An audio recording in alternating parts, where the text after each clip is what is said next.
Abay na, nagpapa ko. Kala ko ba maglalaro tayo? Hello, Becky. Bumisita ka pala. Ayan na ang karibal ko. Ang asawa ni Master Lloyd. Hello po, Mrs. Morger. Pasensya na ha. Maiwan ko muna kayo. Mag-grocery pa kasi ako eh. Sige po, Mama. Ang bango ng buhok niya. Anya ng shampoo ng mama mo? Sadali. Ito oh. Keratin Plus. Keratin?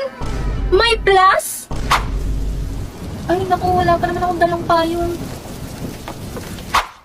Hello, kamusta kayo? Papa! Master Lloyd! Chance ko na to habang wala ko si Mrs. Morger. Ang napanood ko sa Brilliant in Love, mai-inlove ang lalaki sa pamamagitan ng buhok.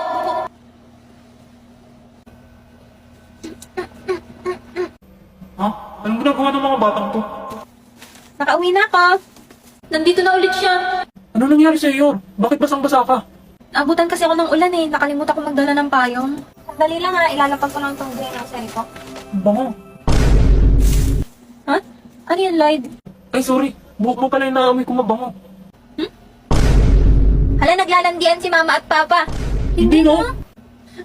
Oh, Alam, Miss naku. Becky, tumayo ka dyan.